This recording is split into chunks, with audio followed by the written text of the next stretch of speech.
It was 7 years ago, November of 2018. I was on a flight coming from Los Angeles and flying to Fayetteville, Arkansas, Northwest Arkansas, where our church campus was. We were celebrating 20 years as a ministry. And on that flight, that's where everything began to unravel and fall apart for me physically and mentally. I travel the world, so I typically don't have any problem with flying. But on that flight, it seemed out of nowhere, I started having panic attacks, waves of panic attacks, anxiety attacks. What they call, I didn't know what it was then, but now I know it was dissociation. As if like my body was disconnected from me. I was disconnected from myself.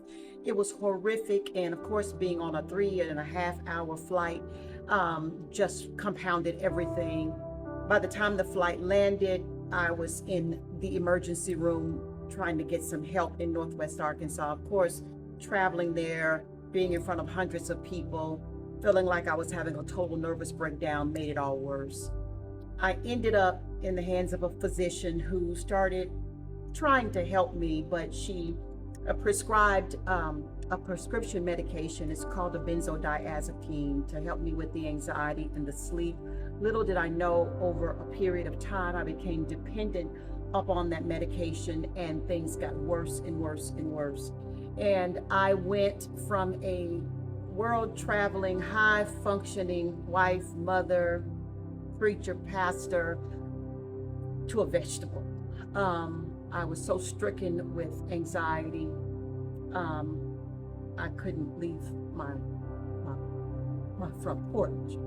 And I had days where I struggled with inflicting harm on myself, to where my husband had to keep me alive, keep me from harming myself. And that went on for maybe about a year or so.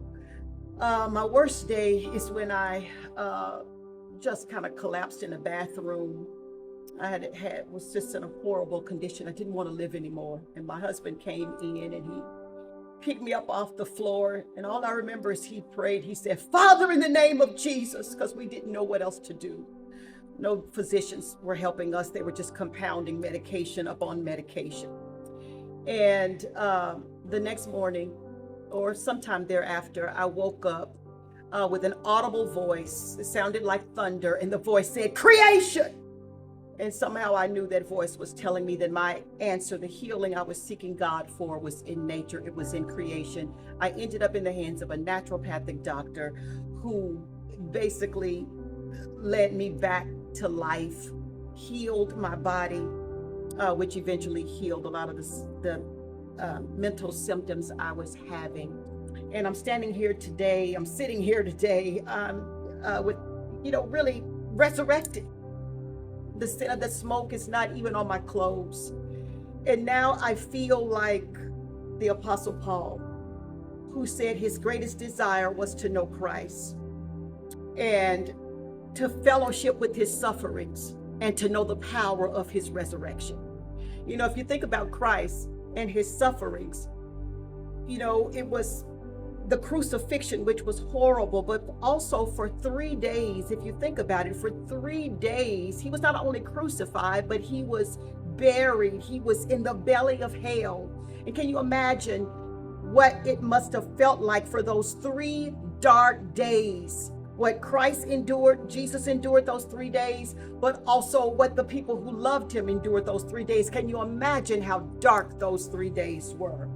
But on that third day, he rose with all power.